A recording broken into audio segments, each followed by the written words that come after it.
There's not a whole lot in there when you dig deep. It's all about the initial. It's judging a book by its cover because it has no pages. Speaking of which, here's our next headline tonight. Don't cook chicken in NyQuil, FDA warns after TikTok challenge.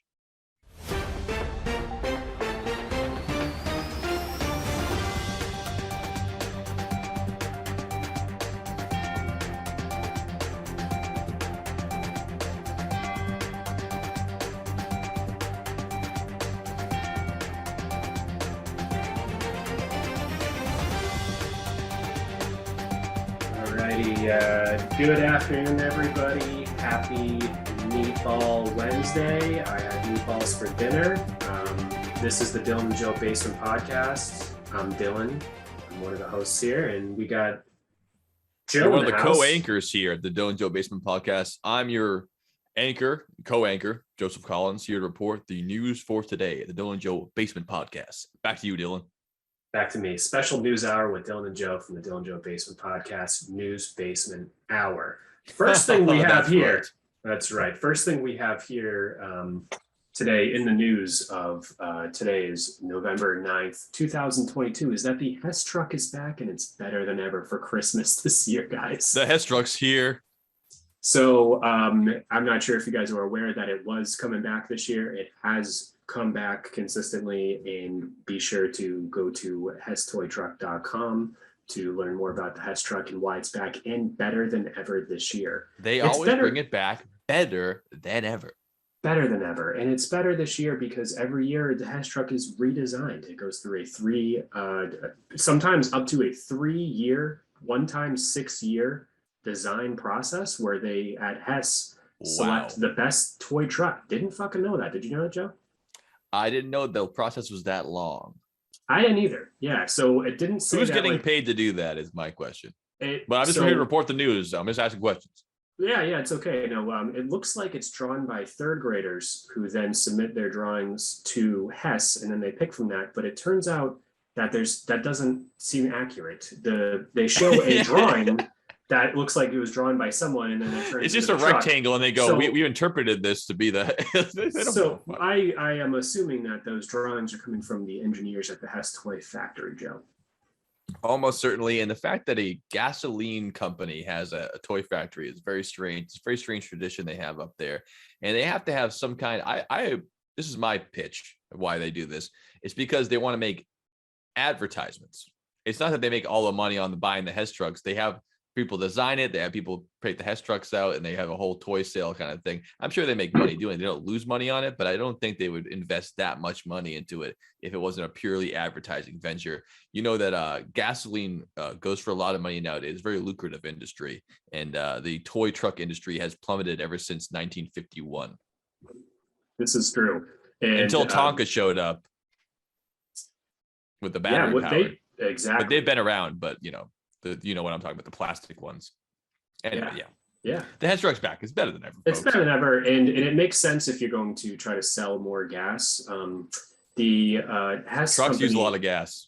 They sure do, especially the 615-gallon oil delivery truck that Leon Hess bought when he was 19 years old because he couldn't afford college. And he is described as I couldn't afford college, so I bought an oil truck. Bought a 615-gallon oil delivery truck and started delivering fuel to homes in New Jersey. And the fact that they describe Leon Hess as a great father, family man, builder, visionary, entrepreneur, patriot, and leader makes me think that he's probably very pro Hess toy truck to get his name out there. I think he certainly is. Like he's quite the thinker and the leader. A quick and aside that makes me builder. A quick aside when it comes to the patriot and the hero and all that kind of shit. It reminds me of another oil magnate. His name's John Paul Getty. Have you heard of this person? You've obviously seen Getty gas stations and all of this. I have seen Getty gas stations. They're less popular now. Famously, he's another rich oil man. I think he's from Texas, the black gold and all that. This is back years and years ago, but his grandson was kidnapped and ransomed to him for about $1 million or what have you, because they know he's a multi-millionaire at the time. I mean, if you would account for inflation, he'd be one of the richest men in the world right now. And when the kidnappers sent the ransom note to John Paul Getty, he actually he refused to pay because he said that's way too much money to pay for my grandson's life. You're ripping me off. And even when they did threaten to kill him and he wanted to prove that it was actually him, he still refused to pay. And I think that his family actually ended up trying to negotiate for the release. And at that point, he decided that that was going to be treated as a loan with full interest. So that's the kind of people we deal with here, folks. Wow. So did that happen today? This happened like 60 years ago, but like, can you imagine how fucking cold-blooded? Yeah. Cold-blooded. Even if that was one of his employees, you would like him to try to negotiate. But it was his own grandson. And he was like, "That's too rich for my blood. I'm not going to be pushed around by a couple of kidnappers. Kill the boy. I don't get. What do I care about him? All I care about is my money. Kill my kid." I mean, that's gonna be rough for the kidnappers to be like, "This guy's rich. We got his kid," and they only find out, oh, that's why he's rich. He doesn't fucking care about his family. We should have thought about that. Yeah. He's got him hostage. He'll kill him. I mean, all time piece of shit. Whatever. Who even knows what he's destroyed our earth and all that stuff. Yeah. Don't touch my gas money. Just John Paul Getty. Yeah. Good guy. Cool guy. Just kill my grandson. I can give a shit. Kill him. I don't care. What's he ever done for me? Yeah, exactly. It's just a kid. Whatever. You won't remember it. So thanks. What a colossal piece of shit. I don't negotiate with terrorists, and I'm going to take that chance. In fact, I don't negotiate with anybody. Yeah. Even if you're not a terrorist, I will not negotiate. You pay me for the black stuff, and then your car goes. That's that. My way or the highway, and I supplied the will. It's my way or no highway. Yes, exactly. Oh, in other news.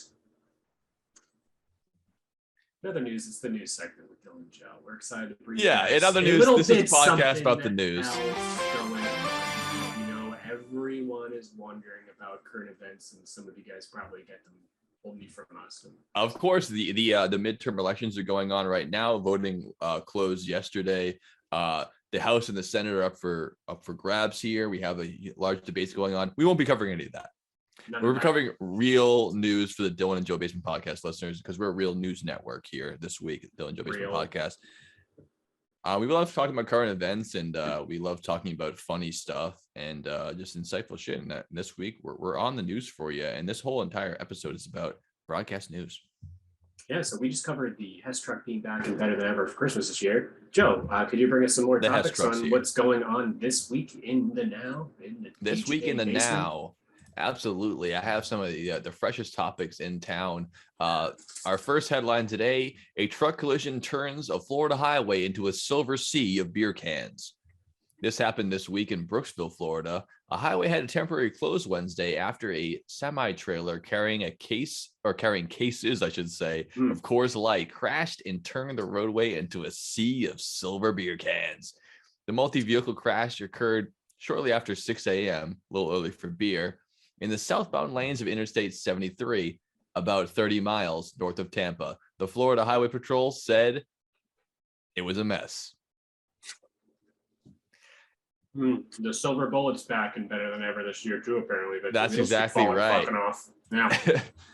The Highway Patrol said that not only was the initial cleanup bad, but the riot patrol that had to be taken in and given tear gas onto the Florida residents that were flooding the highway and grabbing beer cans for their lives. Some of them had been seen licking the contents off of the shoulder of the highway. They had to be dispersed before the traffic could resume. So you can imagine the cleanup of not only all these beer cans and towing these semi-trailers, but also the dispersal of a crowd of angry Floridians being taken away from their beer. So it was a gruesome scene, all said.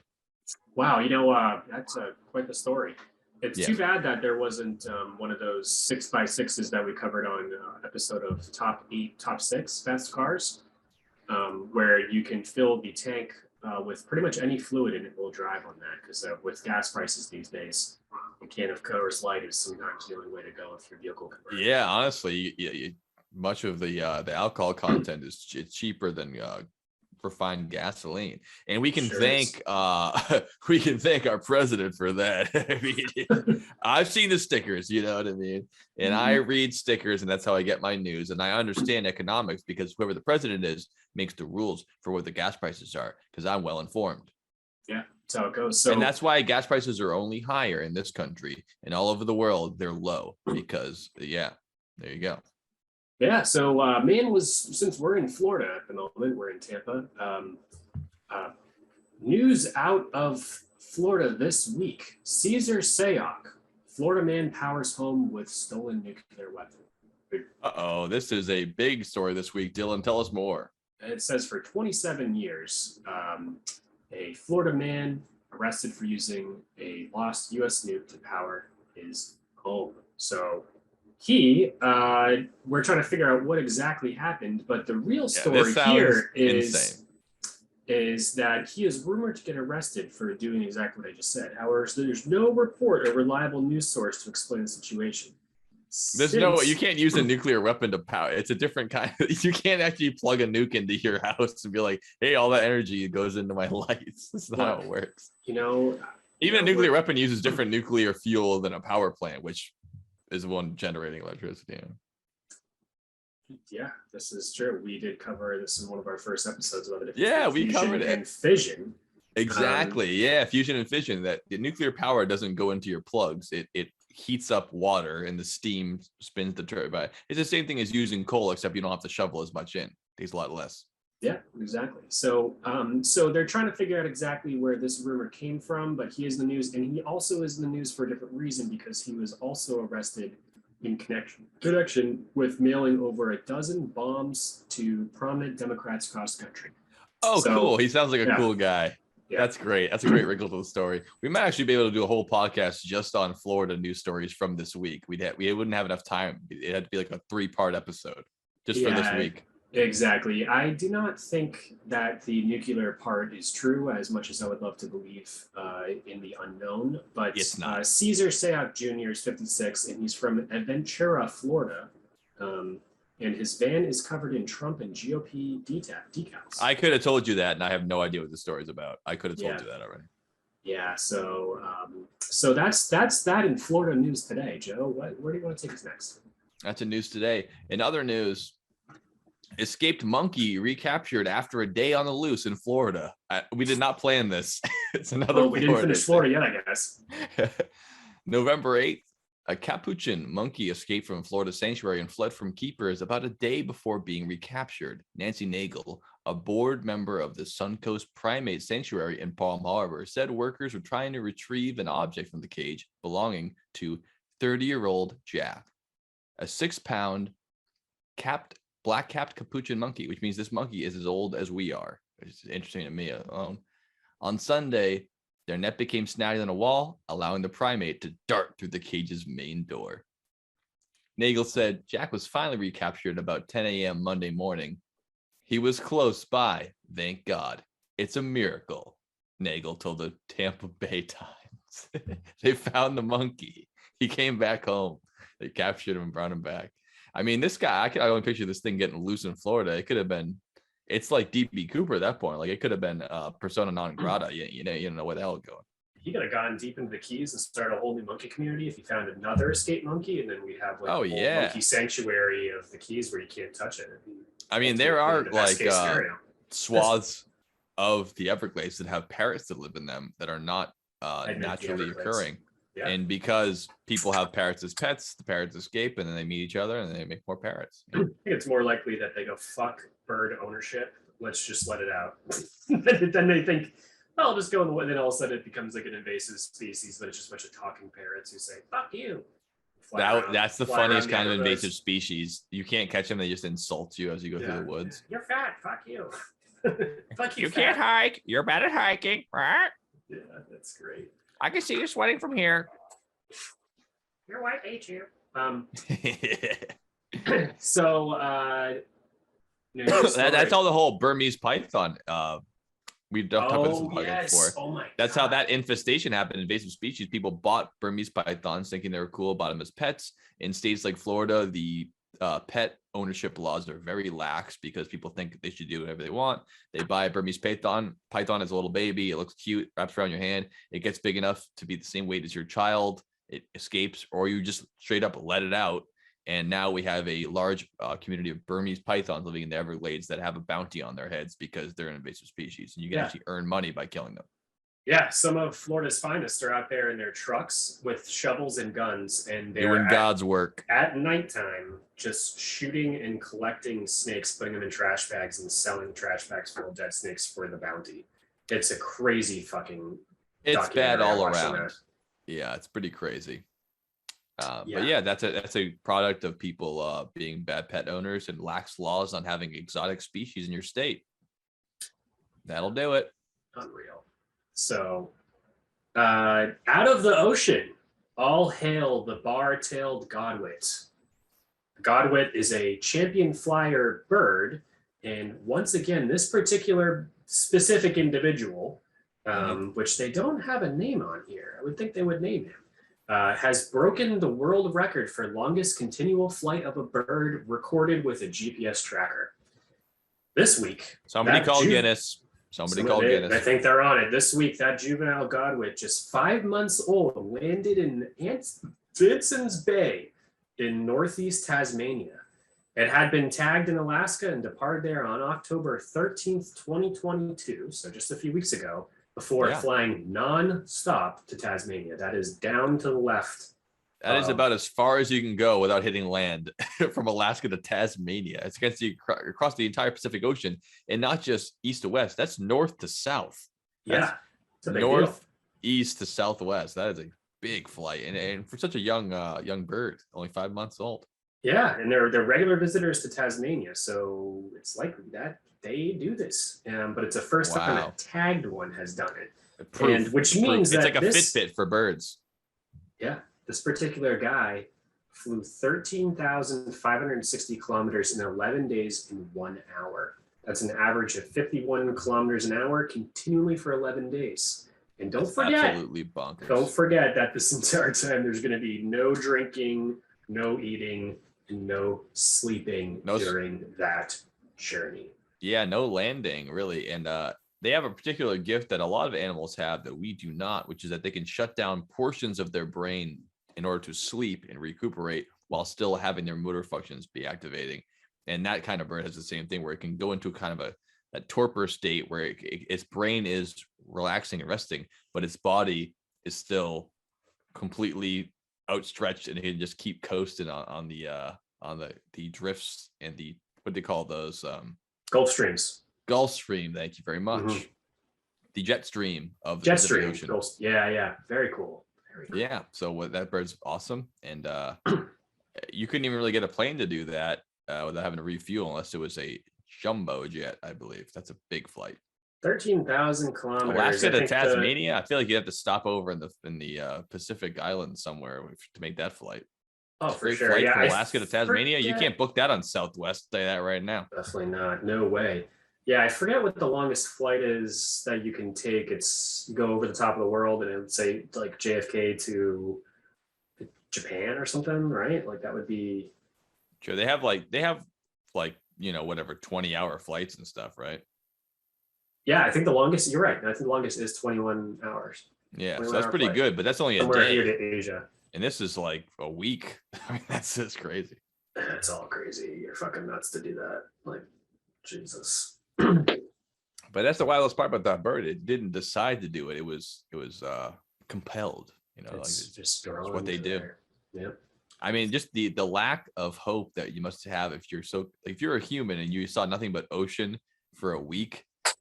I mean, I'd be like, I don't know where I'm going. Like, even if I believe that I know where I'm going, you just feel like at some point you just give up. But the bird's just like doesn't even care. It just knows I will get there eventually. And I'm just compelled to keep going. Just don't stop flying. Yeah, we don't have that ability, like to just drop you off in the Pacific Ocean and go to Alaska. You don't fucking know which direction is. You got a 1 in 360-degree chance. Yeah, and even if I did the right know, spot to just keep going straight.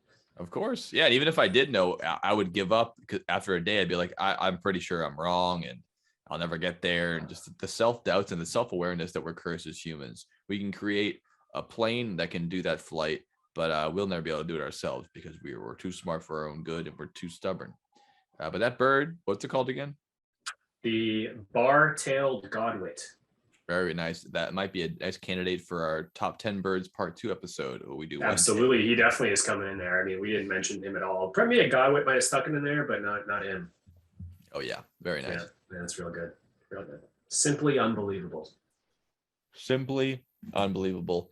And now our breaking news, we have marijuana companies sued for not making customers high enough. This happened in California, shocker. A California cannabis company is sued by 2 local consumers for allegedly lying about the potency of its products. Jasper Centeno of Long Beach and Blake Wilson of Fresno filed a lawsuit in state court last week, accusing Dreamfields Brands of false advertising, intentional misrepresentation, and unjust enrichment, among other charges. At the issue in this case is how much tetrahydrocannabinol, which is what THC is, and I did not even know that. I just always called it those 3 letters. It's not high enough. For example, Dreamfields markets its products as having a higher average levels of THC, but an independent laboratory test found the pre-rolls have a higher concentration of the chemical. Lawyers for Cento and Wilson alleged in one instance, a Jeter product labeled as having THC content of 46% was found to contain between 23 and 27. In other words, they're selling you whiskey and you're buying wine. That's just wrong. That's wrong. Crazy news, breaking story. That's a breaking story out of California, no less. I can't believe that California has a lawsuit about weed not making you high enough. I guess you get surprised every day. Yeah, and I mean, does it cost him more money to make it more potent? It's not like probably not. It doesn't, but you can charge more for it, right? Because it's more rare. Like the seeds, I'm sure, are worth more money because you have a higher yield. So you advertising it, I know, like at other stores, I've heard this from my sources. My producer's talking my ear now.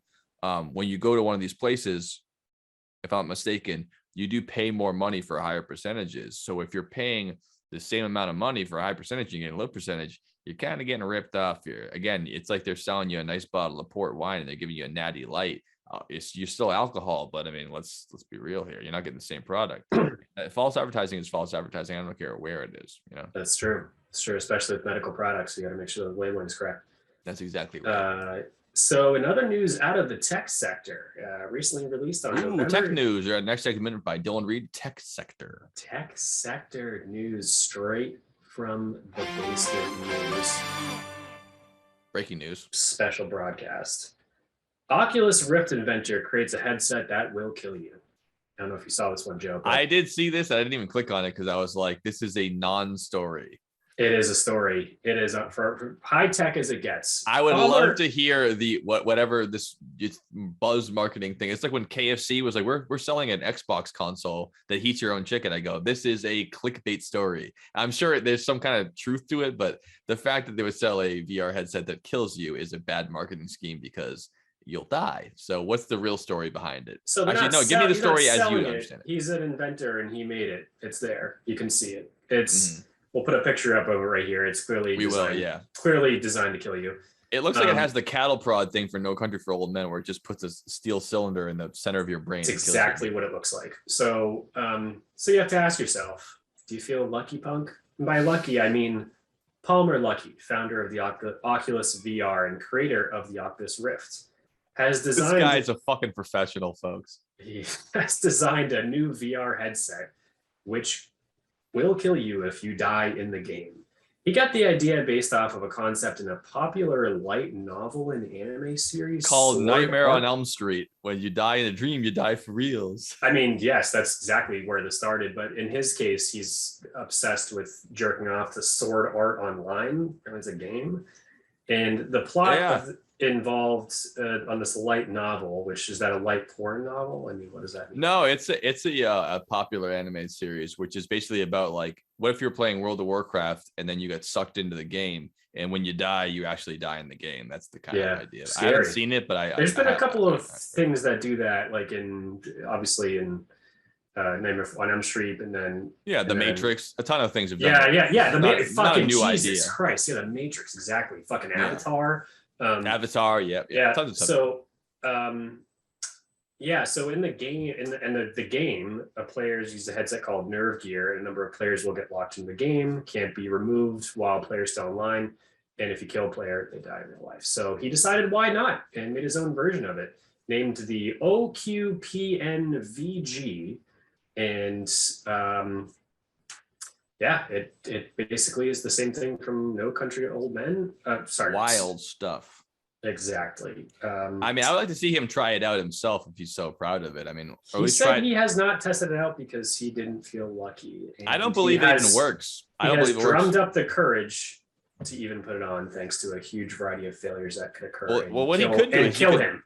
He should put it on like a watermelon or something, and then play the game as if he's the watermelon and see what happens. Like I need to see this thing in action. I need to see this thing penetrate some kind of sphere, just poke right through it. Because as of right now, he has a pretty cool model of a plastic toy, and unless it actually syncs up with the game and it actually activates its pistons to light you up when you die, I believe this is a completely speculative story. I mean, I think it's cool if he did it, and it's stupid to ever use it, but I want to see if this thing actually worked, because I feel like he just made a plastic model of something, goes, I had the idea. Well, how crazy is that? Use it.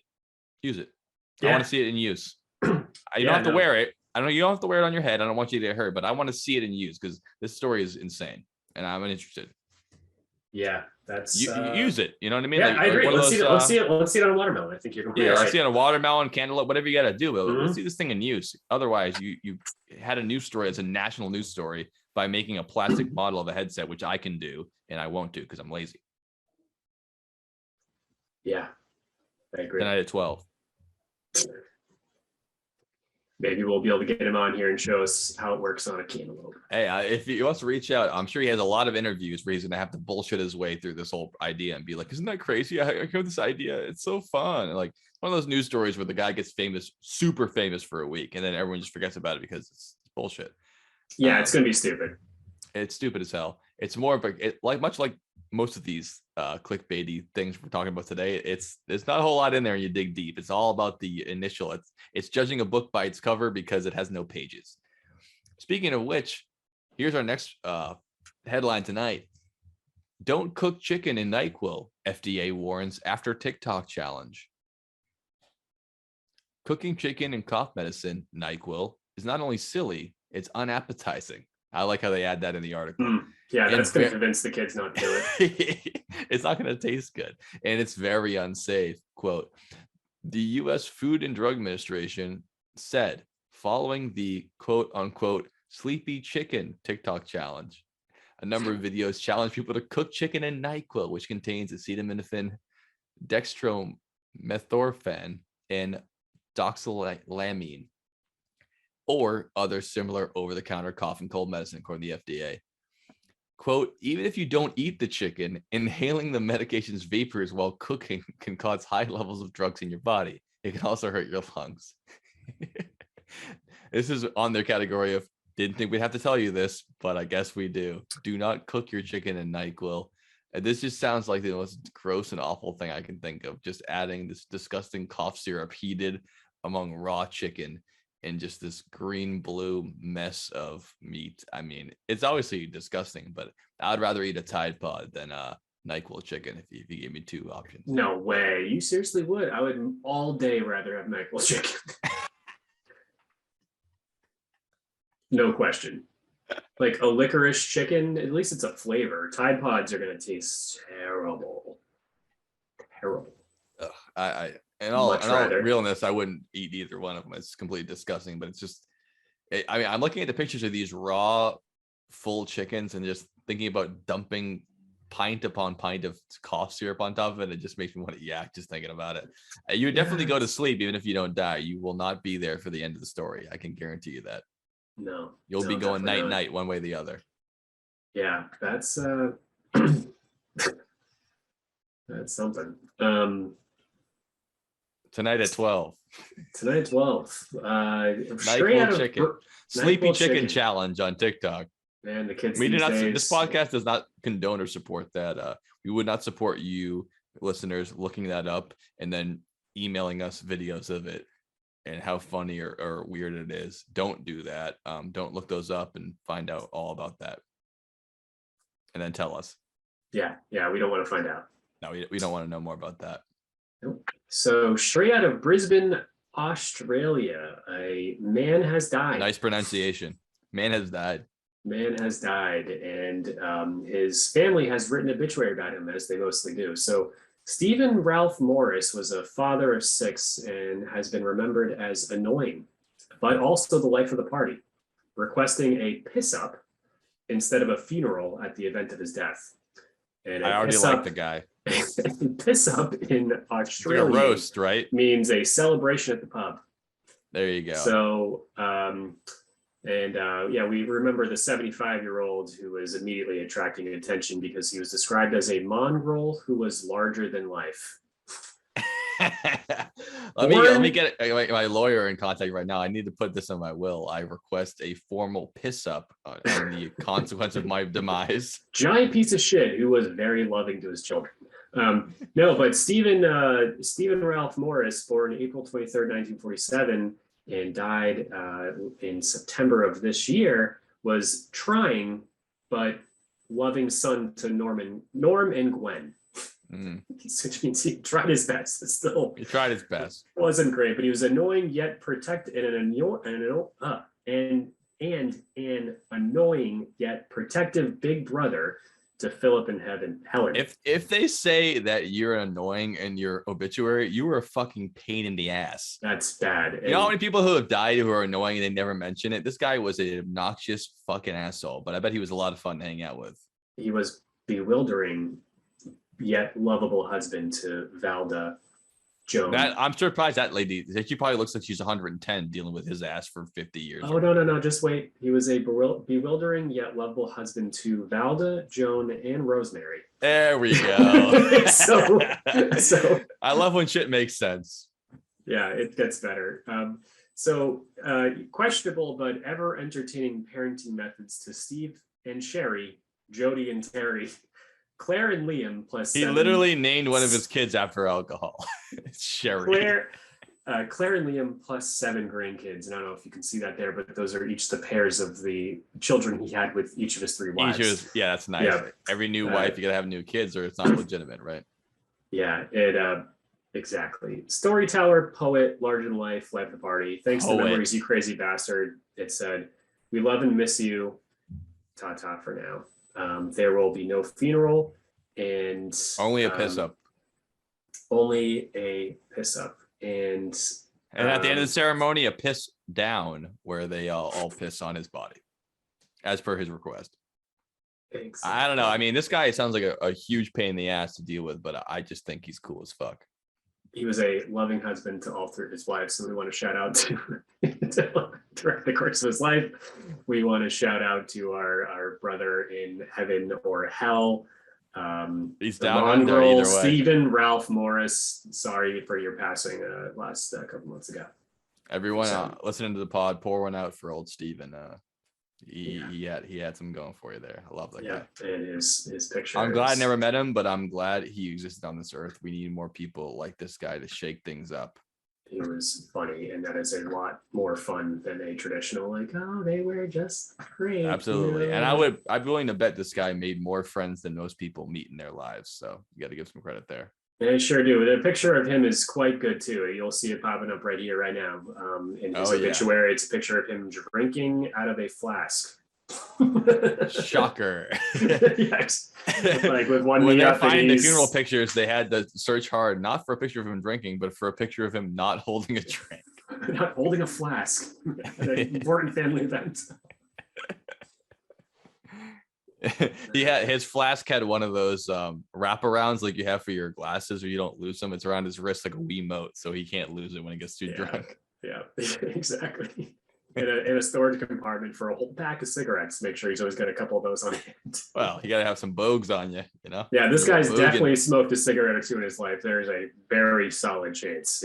I'd say it's impressive how long he lived, considering his lifestyle choices and the amount of 2022. Yeah, burning a candle at both ends and getting married 3 times. I mean, this takes a lot out of you. Yeah, 3 times and 3 different sets of kids. I mean, that's fucking hilarious. He lived. If anyone ever lived, this guy lived. Yeah. Oh, yeah. He lived. I mean, can you imagine that you get to see all your kids, but the only thing they have in common is you? They don't have the same 3 different moms. Fucking funny. That's wild. That is a lot of half siblings. Yeah, that's good. That's fucking great. Well, I'm a huge fan. You want to do one more headline, and we'll take our first commercial break? That sounds good to me. Our sponsors are really what makes the network here, and obviously we're also supported by donations from viewers like you, as I say at PBS. But here's a last headline before we go into our commercial break here. This is from the National Public Radio, also known as NPR. I love their commercials. Speaking of them, every time I listen to NPR, I love to get really turned off by them asking for money. It's great when they have their donation season where every 5 minutes they ask you for money. Yeah, constantly. Love that. Guys, keep doing it, NPR. We really love to. All right, so I'm going to read this in NPR voice just to make it more for people. I'm Steven Seagal. Go on. I'm Joseph Collins. National Public Radio. This week in the news. The National Park Service wants humans to stop licking this toad. Go into almost any park. There's often reminders to refrain from going near, petting, or feeding wildlife. Not licking strange animals was simply a given. Until now. The National Park Service, not to be confused with the National Public Radio. Please donate at our website, npr.com. Every bit helps. Quote, as we say with most things you come across in national park, whether it be a banana slug, unfamiliar mushroom, or a large toad with glowing eyes in the dead of night, please refrain from licking.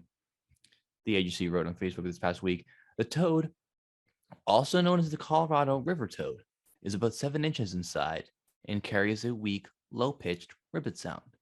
But this creature is far from harmless. Sonoran desert toads secrete a potent toxin that can make people very sick if they touch it or get the poison in their mouth. Despite the risks, some people have discovered the toad's toxic secretions contain a powerful hallucinogenic known as 5-MeO-DMT, also known as DMT. In recent years, smoking the amphibian secretions has grown in popularity, so much so, the species is often considered threatened, at least in New Mexico, due to collectors that want the animal for drug use. In other words, people are getting bored and the toad's going extinct because it's the toad. It's literally the toad you lick. And the National Public Park Service is like, stop licking the toads. They need to be part of the environment. Stop licking them. Which makes me feel like a lot of animals are lucky not to have drugs in their skin, because if that was chickens, if that was NyQuil chicken, they'd be extinct by now, dude. Imagine if people were catching rats and smoking them like heroin. Every rat would be extinct by now. Well, dude, our friend did. The dirtiest man in the world. Shit. Right, dude, no one's. The thing is with shit like that guy, no one's even tried what he was smoking. They're like, yeah, no, I don't care. It could be any number of things. So you smoke toad juice, and you're like, I'm cool, but that guy could be smoking not 5 DMT, but 10 DMT from that animal shit. That's some crazy shit, though. I mean, how strong? No one even wants to try it. How potent does that toad have to be? Because when you have actual, like powder or liquefied DMT, it's super concentrated. It's like they take so much of it, they boil it down or crush it down, and you have to really, really get a lot of it just to get any effect. So this toad must just be saturated in this thing. If you can do a couple licks and then see the next dimension. I mean, that's some wild shit. So it's a good defense mechanism. If you are in New Mexico, please stop licking the toads. And if you are in New Mexico licking the toads, you definitely haven't heard this announcement, and you wouldn't care anyway. So I don't know who this is for. This is like the please buckle up signs on the highway. If you're not already buckling your seatbelt, a highway sign will not make you do it. This sign is for nobody. This article's for nobody. Oh, that's great. I'm glad you had that one, because I had it too, and you did a great job with that. So thanks. Oh, you got you're on. Oh yeah, already on that one. That's a hot news topic for super this hot. week. And that'll bring us to the end of our first segment here. Coming up next, we have articles tonight at 12. We have articles such as the thing I forgot to click on, and a shipment of baby wipes turns out to be $11.8 billion in cocaine. That's coming up tonight at 11:30. Also out of Mexico, we have a stray dog carrying a human head around town. We'll get back to you guys after this break.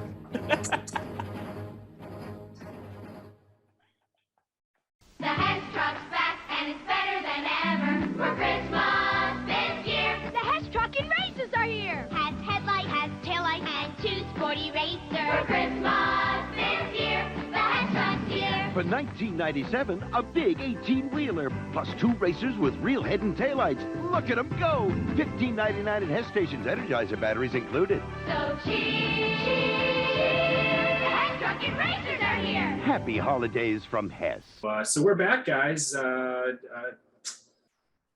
we're in Mexico right now. So straight out of Mexico, there were reports and a video of a stray dog stealing a severed human head from the scene of a cartel-related murder on November 1st.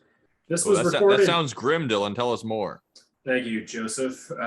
This was recorded in Monte Escobedo in Zacatecas, Mexico. Ooh. And unfortunately, this dog had to see a gang war. But lucky him, he was able to get one takeaway from that gang war, Joe. And as we found out earlier, that was a human head.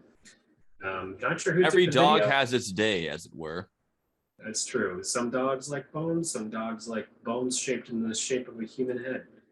And the good news is that they did find the rest of the victim's body, which was found in an automatic teller booth, along with notes referencing organized crime groups. Do you know what an automatic teller booth is, Joe, for our audience? Because I'm not sure I know what that means. Is that a phone booth? I believe it's a either an ATM, which is an automated teller machine, or it's a toll booth where you just pay and you keep walking. But I believe it's an ATM they're speaking about. Automatic teller machine. Okay, so the body was found there. The dog went in there to go get some money, clearly. Found the body in there, took the head around 10:20 p.m. on Wednesday, October 26, 2022. And before they could cordon off the scene, that dog wandered in, went for some money, grabbed the head, took off. That is grim. I'm guessing by the hair. I don't think it can wrap its whole mouth around the skull. So probably it's picking up like when you sever the head of your enemies and you lift their head like up. Like Michael Myers, like holding his mask. Yeah. I think that's probably what the dog did. I'm thinking so. I didn't see the video, but police spent several hours. I don't need to searching. see it. That's terrible. Yeah. Folks, we're gonna save you here. It's very graphic footage. We're gonna look at our stuff online. We're not gonna put it on the podcast. We don't want to get flagged from YouTube. Okay, here's a Chihuahua carrying a human head the size of himself. And police spent several hours that night searching for the dog and missing head, but they were not able to find it until next morning when they spotted the animal in a fenced-off area of a house in the downtown region. Per the New York Post, police have had to pry the severed head from the dog's mouth.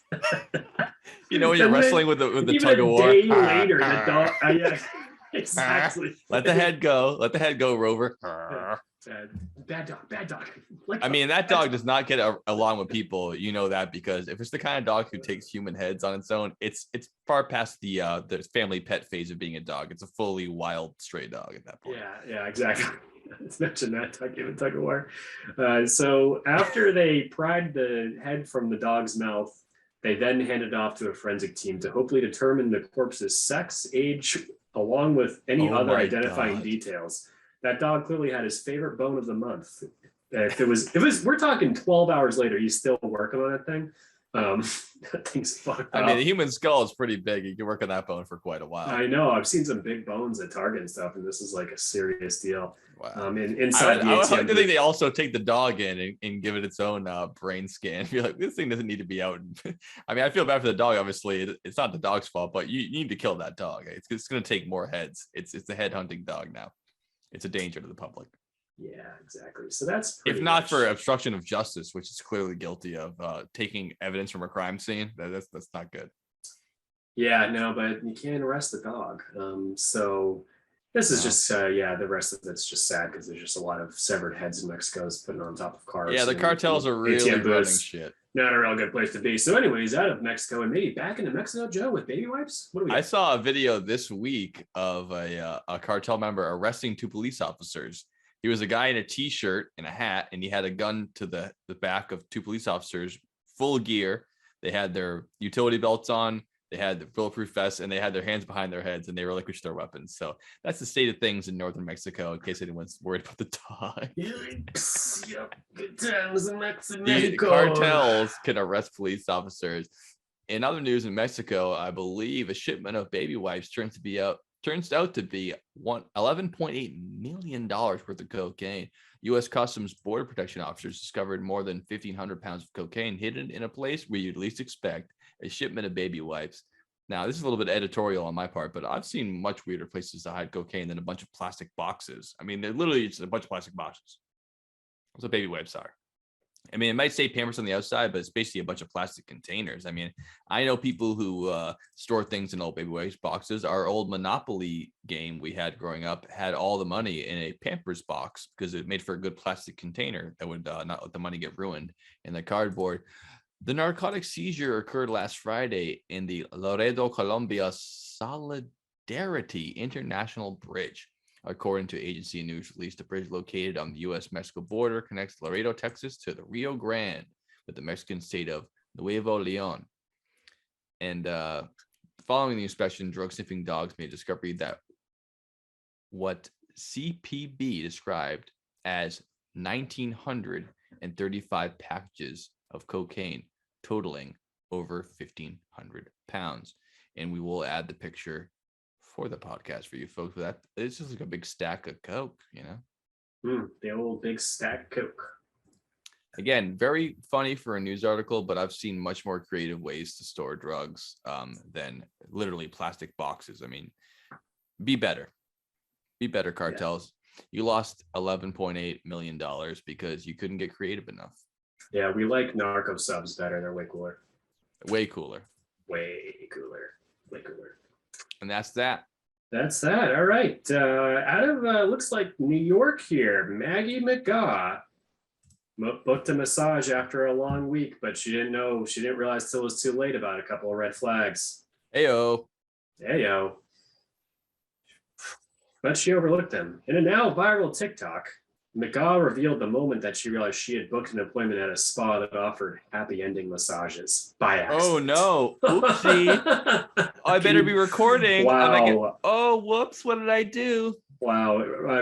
Over 10 million views of her TikTok, and most of the viewers and commenters on her TikTok can't believe that she did this. Wow. This is so wacky. What a crazy story. I can't believe what a weird mishap. Oh man, weird. First off, I booked it at 9 p.m., she said, as she listened to reasons she should have figured out something was off. An employee answering the phone at 9 p.m. was another. The guy whose video had been viewed more than 10 million times admitted it didn't look great when she walked in, yet she did it anyways. She's so crazy. Recently married, she just walks in and there are no doors, only curtains, which I'm a little nervous about, she recalled. I definitely got hidden camera vibes, so I even looked around for cameras and proceeded with the massage, which again... And I proceeded with my camera that I was holding in my hand. Yeah, exactly. McGaw said she stripped down to her underwear, which she typically does for a massage, before lying on the table. But when the masseuse came in, she really quickly ripped off her underwear down to her knees, McGaw said. Then, to make matters worse, she folded down the sheet, which is already very small. So I'm completely exposed, she continued. McGaw realized she hadn't booked a regular massage when the masseuse sat on her thighs. Uh-oh. I reached down and pulled my underwear back up and was like, no, thank you, she recalled, saying she then just asked for her shoulders to be massaged. The poor woman was very confused as to why I was not into this. Oh, what a poor woman with 11 million views on TikTok because of this fucking stunt she pulled on purpose. This is such bullshit. After the appointment, she discovered there's a website that lists salons specializing in happy ending massages. Wait a minute. There's websites that list this kind of thing that she could go on and find out exactly where to go. This is fucking, oh my God. And the salon she visited was mentioned. And the happy ending for me was leaving, she joked. Oh, that's silly. That's all innocent. The massage was great once we established our boundaries. Users couldn't, boundaries. And they subsequently get shut down for sex trafficking one day later. So yeah, she's really doing a lot of funny pranks and whoopsie me. I'm glad that I have a large TikTok following where I go to this massage parlor. Who's going to massage parlor with their cell phone out being like, here I am getting a massage. Ooh, what's going on here? Oh, wow. Oh my God. I can't read the menu. It's all in Korean. What's this all about? Yeah, no, it's complete work. This lady got everything she wanted out of this massage, which is no sexual contact, all the whoopsie daisy, I'm so silly out of it, and then 10 million views on like, I can't believe this this housewife with a TikTok account fell into this weird circumstance that's well lit and well planned out bit by bit. It's fucking One played person out. commented, "Oh my gosh, I'd feel so violated," and another person commented, "Not gonna lie, as a previous SA victim, it was triggering." She Oh wrote, no, It it was a sexual infuriates, it assault. infuriates me that they don't make it more obvious or ask first. They really? When do. they're doing something- They do. It's very by the obvious. Yeah. Every step exactly. along the way, you have to try to get involved in this stuff. Yeah. It really, So, it really does. I've mentioned it before. And that but this website she has- found afterwards, quote unquote, was the website she used to find this place. By the way, that's Exactly. definitely. So this has happened to me before, and I did not think that this would happen. But you weren't recording a TikTok at the time. No, I wasn't. I went in and I have a place in Salem that I love to go to, and it's like, Well, please set the table if you don't mind telling our listeners. I sure. don't Well, wanna I step on usually your story. go. It's like there's a place that's like $30, and you're like in a room with like a bunch of people, like no one's fucking pulling their dicks out, and you just I generally just want to get a good fucking massage. It's nice, relaxing, Nothing wrong with that. That's fucking cool, good time. They start with your feet and mostly work on that, and they do your shoulder, whatever it is. So I was actually in Marlboro, and I was like, oh fuck it, I'm feeling really stressed and go get one. I booked the closest place I could find, and I get in there, and dude, you shut the door, and this Chinese lady walks in, and the back of the door has like a printer paper that says no illegal activities allowed. And I was like, Which is like, it's like when people post like, you cannot copy this or whatever. It's just like Yeah. people trying to do like, if you're reading this, then we all have immunity to whatever else happens. Like not how the law works, but okay. yeah, it's posted that nothing illegal is going on here, but it very quickly, same thing, down to my underwear, have a little towel on, that fucking gets off. She pulls that shit down, man. And I was Oh, like, yeah. she's like, oh, you married? I was like, yeah, and I am, and I'm all set with that. Just let's do the whole other stuff. It happens. It happens. Didn't expect it. It happens. That's some wild stuff. You definitely will text me the name of that later. That's some crazy stuff If anyone there. wants to know where it is, just let me know. I'll send you I'll send you the location. Hey, good enough for Robert Kraft, good enough for me is what I say. Next on the news at 10 o'clock, we have, I went on the section of Reddit, which was where I wanted to find most of these articles, but I only found 3 of them that were pertainable because I looked on like the top posts, you kind of sift them out. I mean, our news team sifts them out for me. Mhm. And of course, the top posts are always like the most politically charged. Like they're not funny at all. I wanted to have funny, but this Reddit subreddit, which is great, which is called Not the Onion, which we all know. Me and Dylan are big fans of The Onion. It is a satirical news website that makes up fake articles to satire the real life we live in and the real news that happens. And actually, it's been quoted many times by politicians as real news articles. People have quoted The Onion thing as real news source because not only are they stupid, they're liars too. But this is a great Reddit because it is not The Onion. These are titles that you would think would be in an Onion article, but are in fact real news stories that are very disturbing. In other words, I left to later in the podcast, but this is the first one I read, which is Not the Onion.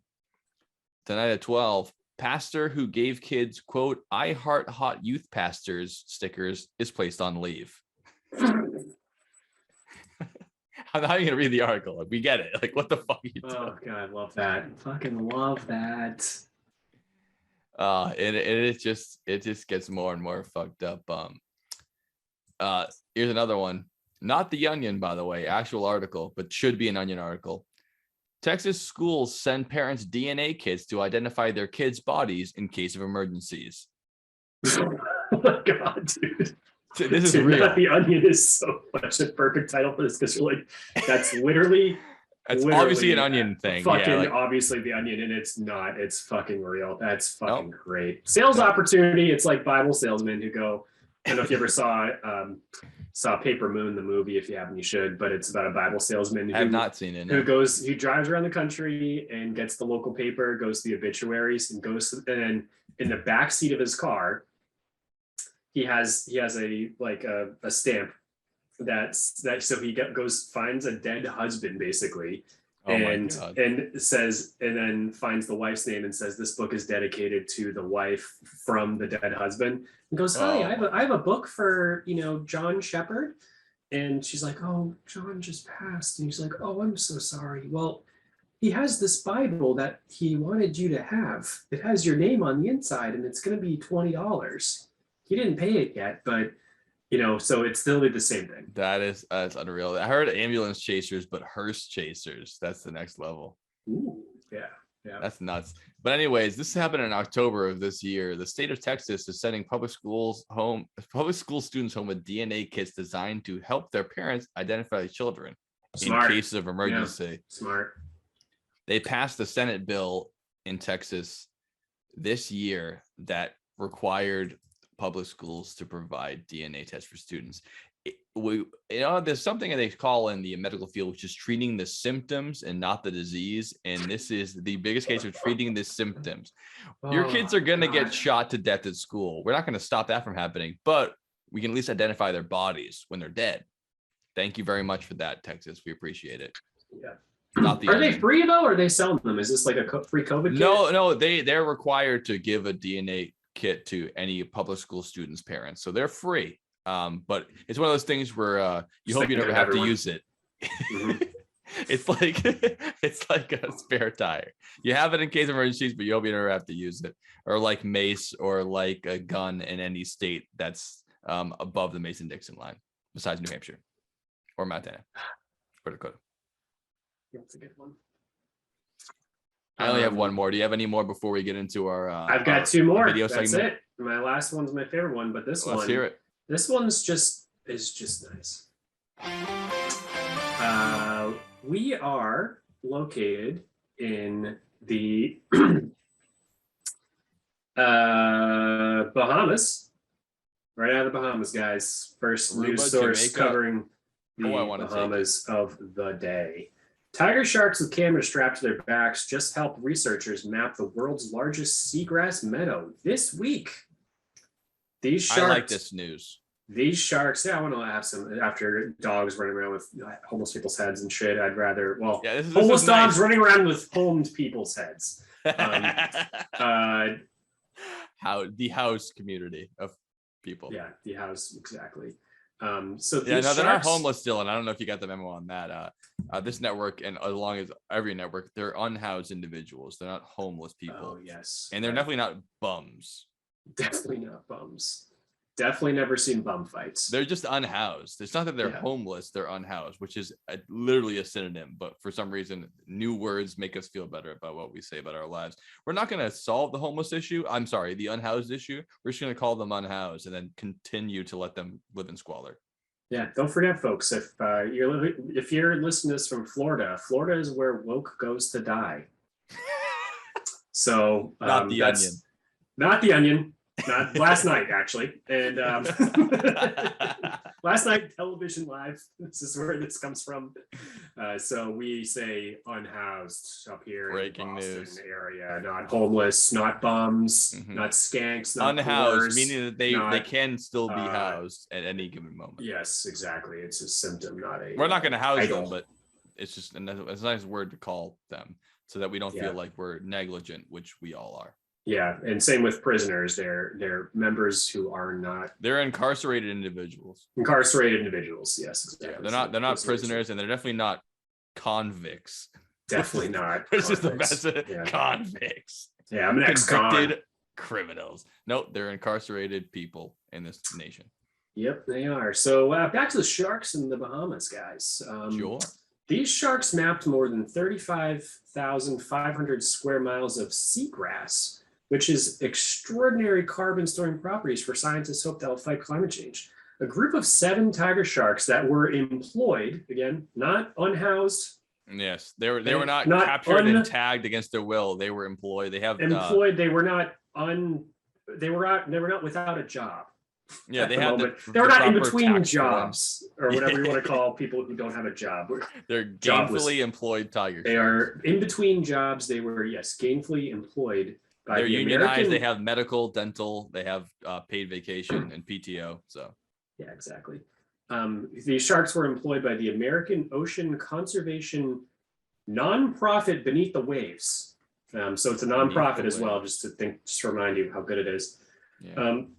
And they mapped out an area of the Bahamas that has now been declared the world's largest seagrass meadow, which is kind of funny because nothing has ever been mapped before. So it's like saying I have the world's largest penis ever before the measuring tape. And then you invented the measuring tape. Hey, it's the biggest one I've ever seen. The biggest one ever measured with a measuring tape. And I literally invented a measuring tape today. No one else has used it. Saying the same thing. Probably more. So anyways, I wonder how close this is to the deep blue hole. Oh, good question. Good question. I hope they get to go down there. That'd be fun. But tiger sharks seem to spend a significant amount of time in seagrass meadows looking for prey. So this is why they're able to map that out. So Yeah, this is kind of like giving a camera to a snow leopard to measure how many mountain ridges there are in the Himalayas. They're already out there hunting. You might as well collect the data. Yep. That's exactly right. So thanks, Austin Gallagher, CEO of Beneath the Waves. Austin Gallagher, yes, you are. Yes, you Yeah. are the head of Beneath the Waves.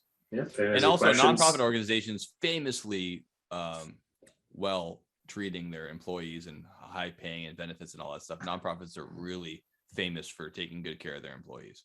Yeah, and definitely not overpaying their CEOs. No, and they definitely don't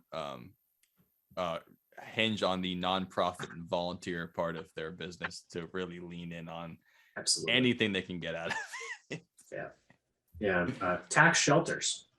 Good Heads stuff. up, Red Cross and the pink ribbon breast cancer awareness thing. The CEO is a multi-millionaire. Live strong. Yeah, Live Strong is another great one too. Mm. But luckily, breast cancer research hasn't raised that much money, but the awareness is skyrocketed ever since the NFL started wearing pink scarves. Oh yeah, love that. Mm-hmm. Love that a lot. All right, what do you got for us, Joe? So I got one more. Our final headline of the day for my segment here as anchor Joe Collins is not the Onion. Pope says, priests and nuns watch web porn too. Priests and nuns watch web porn too, Pope Francis told seminaries in Rome on Monday. Warning the aspiring clerics against web porn, he said, vice is shared by priests and nuns. It is a vice that many people have, many laymen, many lay women, and also priests and nuns. The devil gets in any way he can. And I'm not just talking about criminal pornography, like that involving the abuse of children. Sidebar, if I was the Pope, I probably wouldn't mention abuse of children, sexuality very much, being that's the number one thing people know you for in the year 2022. It's like the president talking about the deficit. Like, don't talk about the one thing where they. I'm not just talking about the criminal stuff that we're a major part of. I'm talking about the other stuff too, like the regular We have a adult. lot of vices. Yeah, not just the, I'm the not ones just you talking know about the abuse of children, but pornography that is a little, quote, normal. Dear brothers, he leaves out sisters in that one. Be careful about this. So the Pope is well aware about the internet, and I wonder how much of that he is aware of on a personal level. But I do love the little tidbit of bringing up, like, literally the elephant in the room. Whatever you say on this press release, you're already talking about pornography. It's very risky for the head of the Catholic Church to do it. Whatever you do, don't mention the child abuse thing. And he goes, not just the child sex crimes that we are heavily involved in, also other things too. It's like, I would just leave it off the docket altogether. When it comes to priests and pornography, just leave it off. We don't need to hear about it. No, if they were smart, they would just decline the interview. Completely. I mean, all you do is suppress sexuality for the past 2,000 years. Why start now after you've already been called out for Oh, it? I got a phone, so what am I gonna do with that? It's like the Las Vegas Oh, shooter there we go. giving a PSA about gun safety. You're like, not from you though. If there's one thing I don't want to hear from you, it's about gun safety. Yeah, just save it, guys. You know, And I actually think that as far as popes go, the guy's definitely a pretty progressive guy, but I think it's because of necessity, not because of the kindness of their hearts. They had the last guy they had was in the Nazi party, and the guy before that, he was part of, like, you know, back when you were allowed to like whip your spouse and stuff. So I this is their like answer to trying to get the Catholic Church back in set. So he's like, oh yeah, gay people aren't bad, and you know, priests watch porn too. But I just feel like there's really no righting this ship. Just lean into what you already have done You're not going to get any new converts. Just let all the people who already believe in it make their kids believe in it, and then just keep doing that forever. And really lean on to like, South America, which he's from, and lean on to like the developing nations that don't have any science or information yet, where they can still blame their shitty lives on others and not the supreme being that's quote unquote saving them from themselves when their kids are losing their legs and things like that. That was editorial. That was not on the teleprompter, but yeah, that's the end of my segment. Co-anchor Dylan, do you have any more segments before we go into our rapid fire news footage? I sure do. This week in Philadelphia, Pennsylvania, The city of brotherly love. Brotherly love, Philly cheesesteaks, the old Liberty Bell, and a bunch of bullshit. And the most recent losers of the World Series against the cheating Houston Texans. Yeah, Good job. yeah. Astros, rather. That's probably what brought Alexander Tominski to the dinner table.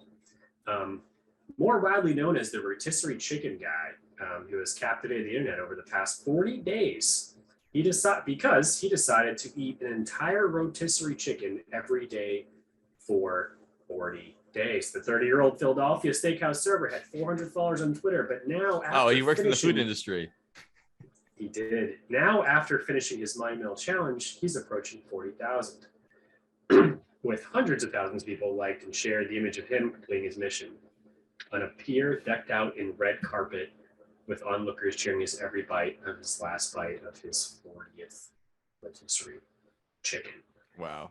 And Respect. I don't know what the problem is, dude. I like to eat rotisserie chickens on the daily, dude. You're down here in Philadelphia, dude. I like to get a couple of chickens in me. You know how it goes. Yeah, that's pretty much it. Put Specifically, some chickens down on the daily, dude. Specifically, where'd the idea come from? He said, I just ate one chicken and then something felt good. So it just seemed right. So just do it. Just do it for myself. At first, I would take a picture. And after 10 days, it felt so powerful that there was something electric about doing so. So I started sharing it with the world. It just felt right. So 10 of those 40 days, he was just doing it alone. No internet. Then he decided to monetize it, much like the lady in the massage parlor. She goes, "Oh, wait a minute, I can make some money off this shit." Exactly. So now I don't know if you have these details, Dylan. I know you're reading the story here, but I have to ask you in the studio. We're wondering, was there any NyQuil basting or any marination of NyQuil or any kinds of cough medicine involved in this chicken? it's a really good question. I appreciate you mentioning the NyQuil green chicken phenomena that we recently covered as a news story. Sleepy chicken. Yeah. There was no sleepy chicken involved here. It was actually wide awake for this. Specifically, Alexander said it's his views on rotisserie chicken specifically is that it's sort of the purest form of chicken, right? It's just cuts. This humble newscaster happens to agree with him. Yeah, and he tried a few different places, but normally he would consume the bird before work. And keep in mind, he works in the restaurant industry, so this is not at 8 a.m. This is probably more like... Wow, before work. I can tell you, when I worked in the restaurant industry, I was never eating before work because I work with food, so I was always eating at or after work. Yeah, exactly. So he would go to the grocery near his job, and he would eat it for lunch before his shift. Wow. Did he say how much he got down? Because I can milk a rotisserie chicken in like a 3-day affair because I don't eat a lot. But is this guy eating a rotisserie chicken every sitting? It says just one a day. Okay, so he'll finish one full chicken in a day, which is reasonable. Yeah, I'm not that. It's a lot of chicken. I'll get to my thoughts in a minute, but crazy. It sounds like Andre the Giant levels where he would eat 4 rotisserie chickens in a sitting. Yeah. That's just for one meal. But this kid's not Andre the Giant. He's Philadelphia, Brian, the chicken eater. Exactly. We'll get to that in a second. So food's a big part of Philadelphia culture, if you guys don't know. Or like any city in the fucking world. Yeah, and Salt Lake City has a big food culture, although it's only saltines and decaf, but still. And Lakefish. He said the chicken's like 10% of the equation. It's the perseverance. Philadelphia can have its struggles, but it's the city that never gives up. Didn't know that. And we would like to know from him how his body was affected. He said, "Oh yeah, it was. He had constant cramping, and his stomach was bloated. Like you can kind of feel the pulse in your stomach, like when you run and you feel the pulse of your heart. It's like his stomach constantly throbbing, then his esophagus kind of like raw from the salt. And he also lost 14 or 15 pounds by eating the rotisserie chicken. So he must have. It Interesting. doesn't. So, I so he swear to was God, it eating doesn't. only the chicken. He wasn't eating. He just every day would eat potatoes one. or Yeah, I think it vegetables just or looks anything? like every day, all he had to eat was just one rotisserie chicken. All right, So so, that this makes does a little more increase the sense. challenge. Yeah. So Yeah, actually, yeah. he's losing weight by only eating this chicken, which I can't Yeah. imagine by the last day how sick you'd be of eating this chicken. Yeah, he said when Because he I love first me started rotisserie in the chicken, first but I few mean, come on, weeks, it was an every- easy 20 every minutes. He'd finish it in 20 minutes. And it was like no problem. Then after that, it would take him 2 hours. Then the final event on the pier where he had a crowd took him about an hour to finish that chicken. He just wanted to be over. He'll never play with his food again. He just wants to eat to be alive. And he's happy. I think he's that- really missing out on a monetary opportunity here to do the next month, which is salmon month. the And food Dylan can challenge. tell you if you only eat salmon for every meal, it's actually really cool. It is. Sometimes you end up in the hospital. But do you remember that guy who does the Joey's World Challenge?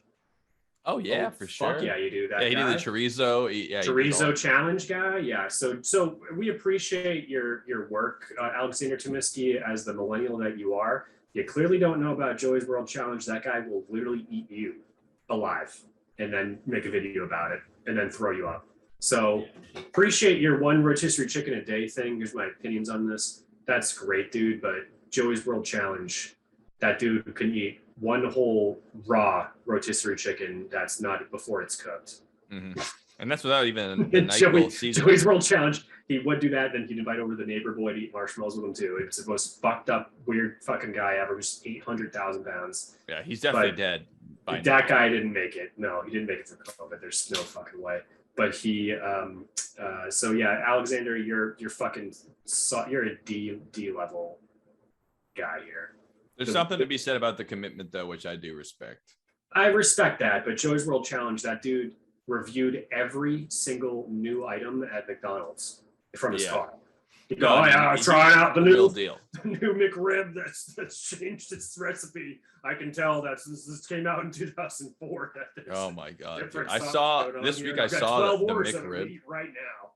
I saw the freaking McRibs. They showed them in the frozen, like in the big case of frozen. It looks like a pile of logs with ice on them. It looks disgusting. Yeah, it's like Burger King burgers look like waffles. Yeah, Pink it's just, waffle, the pink waffle. You're like, oh fucking Ugh, shit. it is bad. Fucking chemical food. and I mean, in these ones, I can't guarantee this, but I'm pretty sure the McRib comes already cooked because they can't that pork thing. They can't really fuck with that. So I'm pretty sure that comes in. They take all the meat off of the ribs. They grind it up into the big meat paste that they do at McDonald's, and then they have the cookie cutters that they stamp it into like rib shaped patties, and then it's already cooked, and then they just send them off and they ship them in those what do you call them when you buy a bunch of logs? Cords, a cord of wood. It's just all McRibs. So that's great. Yeah, you ever have a McRib cord? I never even had a McRib. Cord Okay. full of McRibs? I never have either, dude. I love ribs. And I love pork and Fucking barbecue, love but ribs. I I just can't had bring them the other myself day. to do the McDonald's version of it. I just can't. I don't really eat fast food. Just not gonna work for me. You immediately feel the results. Like people are like, oh yeah, dude, Mexican food is just like shit my brains out. It's like, no, Taco Bell you do. If you have Yeah. traditional Mexican food, it's healthy as fuck. Like yeah, Taco Bell is the word. I mean, I remember. Hopefully, I'm not doxing him, but Doug, during his work for the FDA, which he still works for, he said that they had a rundown every year of the least meat quality and popular food chains, and year after year, the worst meat quality by FDA testing is Taco Bell, the worst quality meat you can get at a fast food chain. disgusting. That's I why you don't gotta want add those worse meat spices so you quality. can't taste. I mean, I'm talking about worse than McDonald's, worse than Arby's. Taco Bell is number one worst meat quality in America, year after year. Fucking gross. It's insane. Like, dude, their beans aren't even beans. It's just salt and like old. Yeah, oil. you shouldn't I be don't able know. to buy a meal for 50 cents because That will it kill takes a you. lot to kill an animal, process the meat, ship it out, sell it. By the time that the meat gets to you, the dollar menu is a lie of the world. You should not be able to buy a sandwich with meat and vegetables for $1. That just isn't possible. So Well, Joe, you're missing little something. economics lesson for you is, well, we go economics here. We're going to go just business principles. Now But to our they would- economic sector of the newscast. They would call that a loss leader, yeah. just like the rotisserie chickens at the back of Costco. Mhm. They're like $5 always, never change. No, the hot dogs. It's the hot dogs that are $1.69 since Yeah, they keep 1988. it. They keep They it keep there. it because they bring people in the store and they go, "Oh, look at that Hawaiian shirt over there for $22." Oh, I totally Yeah. get that, but I don't think Yeah. that Taco Bell's tacos are a loss leader because they use the same beef in the $6 cheesy gordita crunch or the 50-cent taco.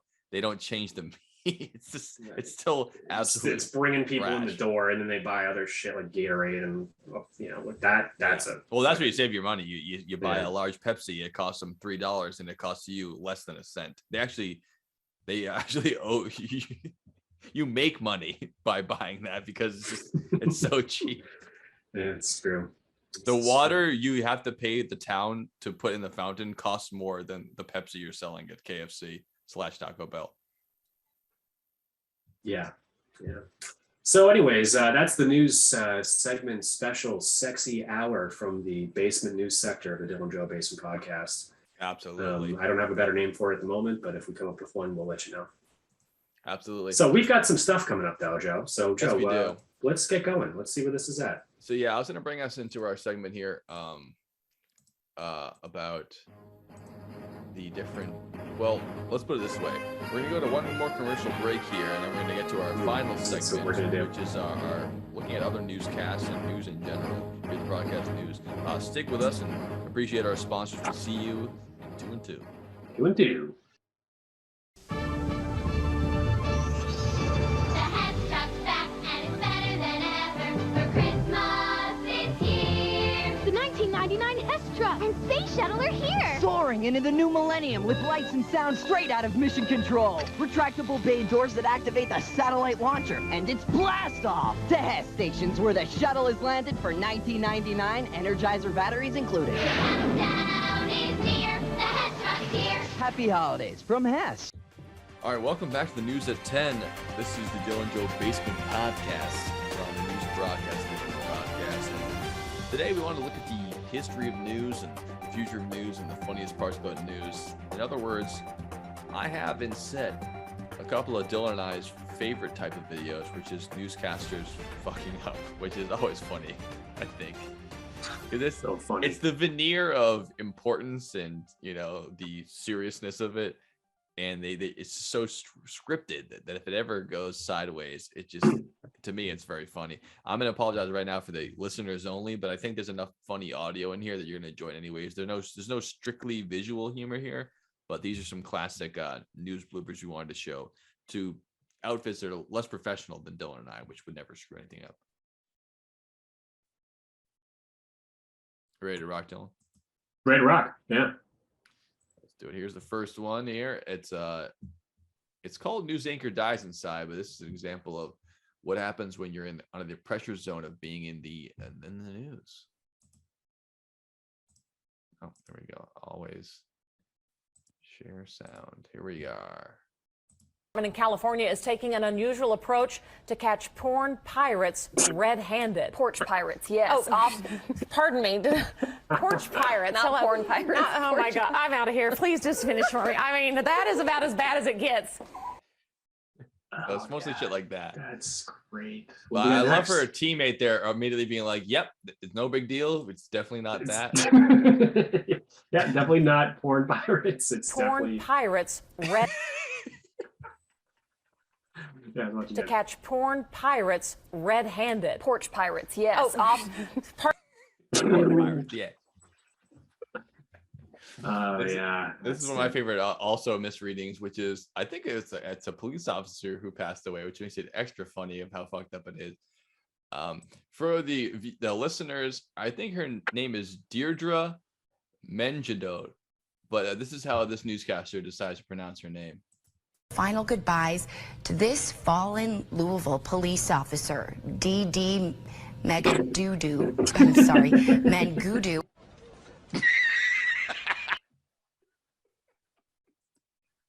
Final goodbyes to this fallen Louisville police officer, D.D. Mega Doo-Doo. I mean, just the worst way you could ever pronounce that. Deirdre Menjado is DD Mega Doo-Doo. Basically called her a DD Poo-Poo Head. And it's a police officer who's died in the line of duty. DD Mega Doo-Doo. I love that one. Oh, it's not easy to read the news. I mean, this lady probably did a year straight of perfect newscasting, and then one DD Mega Doo-Doo will just tank your whole career. That's funny. That's just how it goes. Here's a couple that are a little more lighthearted. Here's a newscaster who's doing the always unenviable segment where she's going out and asking people about the weather, which is, what are they going to say, really? It's, oh, yeah, the weather's cold, the weather's hot. What are you even doing? You just get out there and just say something. So he decides to interview a local youth about the weather and the fireworks and whatever else going on. So let's hear what he has to say about that. Here's an actual customer out here. What's the best kind of firework to buy? Wouldn't you like to know, weather boy? Where are your parents? Kids. What do you like to know, weather boy? The kid just immediately, wouldn't you like to know, weather boy? I love that shit. Just trashes him. Yeah, that's good. Love that. Here's the last one I have besides the number one of all time one, but this is another one. It's one of my favorites. It's a little more visual. We'll describe it to you as it goes. This is one of the same segments where it's during a blizzard, and they have the people come out and they ask people about what's it like in the blizzard. You buy the bread and the milk, you do all the stuff, and so you'll let the clip speak for itself. And our YouTube viewers, of course, this is the best way to watch the podcast is visually. But I can see not wanting to stick to it, so we'll describe it to you after it happens. But we won't step on the original clip. Here we go. Cameron. Right, exactly. We do control Lisa Balick, though, so we send her out to North Portland tonight. Lisa, you were showing us that snow piling up there in North Portland on North Mississippi. It's just hard to believe. It is incredible. In fact, I just asked, and Bruce just said they've got about 3 inches here in North Portland right now. I caught up with Chelsea and Michael, who were jogging by and were nice to just stop for a quick second. And I said, what are you doing running? And you're saying it was really good. Couple of cuties, probably in their mid to late 20s, tall, slender, athletic kind of folks, look like runners. They're both in their high vis weatherproof gear, so they're ready to run, but they're out here running in a snowstorm. But they're about to talk to her about how cool they are and how cool like, oh, we're not going to let the snow stop us. Exactly right. Dylan knows the clip. Good out? It's the perfect texture for running. Very low impact on its dry snow, so your feet don't get wet. What have you seen while you've been out running? Smart. It's been a lot of fun. There's a lot of other runners and more skiers than runners for sure. I think they've got a little bit of the advantage with the whole stride and glide thing. But yeah, it's because too they're nice on to not snow. be out here. Yeah, it's incredible though, just to see even people still on their bicycles. Yeah, I don't know how they do it with the bikes, like braking. At least we can control. At worst case, we can just slide right through a stop sign. Right. Yeah. If anything happens to them, they can just slide. Did this surprise you, this snow? This much of it, I think. When we woke up this morning, we were definitely surprised by how much there was. We were sort of joking that it was a nice dusting, but the reality is this is a real challenge. This lady looks like Winona Ryder's little sister, who she does, athletics. I just love how much she knows about the snow and about running. Yeah, I mean, these people, they obviously run daily, if not weekly. I mean, they know how to do it. They have all the gear out. It's low impact on your feet, and it's dry snow, as much snow is dry snow. It's the perfect texture for running. It's and just, if it's anything actually happens, not. The perfect texture is definitely drier. Yeah, no, if anything happens, you can just slide or whatever. Yeah, just slide through a stop sign. Giving Hood a run for its money. Yeah, no kidding. Yeah, we're both California kids, so we haven't had many snow days in our lives. This is pretty exciting. Shocker for the rest of the Go ahead and keep on the run. Sorry to your have kept you. knowledge I on appreciate you guys snow. talking with California us. kids. All right, thanks. Here they go. We've seen a lot of people out here, like back you to the said, run. running, sledding, just enjoying Oh. it. One thing, oops. Oh yeah, she got That it. can happen, unfortunately. Looks like Chelsea's okay. Running, sledding, just whacked her enjoying fucking it. One head. thing, oops. Oh man, I mean, for the listeners, they continue to run off into the street. The camera follows them. The Looking all cool. The boyfriend goes in front and still slides, but the woman, she not only slides, she eats it hard. And you'd like to think her butt would stop the fall, but her head hits the pavement pretty fucking hard. It goes tailbone, skull, and then she grabs her back as the high visibility boyfriend turns around and he goes, "Ooh, You can always just slide through it. I mean, Yeah, it's nothing like showing off a That little can bit for the happen, camera. unfortunately. Looks like Chelsea's okay. You Looks okay? like she's okay. Yeah, okay? she actually Yes, doesn't really okay. look great. It is Um, slippery out here. There's no question she about saw it. me One thing running. that I do Kinda want to warn fucked people up. when they're out playing tonight, kids, adults, we've seen a lot of people out in the street doing all kinds of fun things, but the reality is that cars are having a very hard time stopping. So again, if you're outside playing around, Yeah, so she goes on to say the exact thing we all know, which is don't fuck around with the snow. And I forgot the aspect of the clip that they're from California and they know about low impact dry snow, and this lady just eats Yeah, it. we don't get a lot of snow days. I'm like, okay, so you would definitely know everything about the snow. That's cool. Like, it's a funny enough clip if they just say, hey, we're jogging, and then they slip with the like nose turned up like stuff. You're like, we got it. It's too nice not to be out here. And if anything happens, you just slide. And they immediately eat shit. And she obviously knows she's on camera, so she puts a thumbs up. But in reality, she's just really not having fun when she just completely eats it. One more time for the viewers. Here we go. kept you, but I appreciate you guys talking with us. All right, thanks. We've seen a lot of people out here, like you said, running, sledding, just enjoying it. One thing, oops. Oh, yeah. Oops, she says. Oh, yeah, you gotta love it. You have to. Gotta love it. I want to add in one, just anytime that we get feedback from listeners, I do like to read it. So just to wrap up the podcast, I want to put a little something out there for everybody. Absolutely. About the Hess truck. And that's what started this whole thing. And I forgot to add that in there. It was very important that I added this in. Please. So on Instagram, I put out who actually buys the Hess truck. And for starters, if you own the Hess truck, have bought the Hess truck, or more likely than not, received the Hess truck as a gift from your grandfather, write in the comments. We want to know this whole deal because this is getting out of control here. I've got a lot of people who wrote in. And the first one is Allison from Facebook said, read the Hess truck. Sadly, I have an answer to this.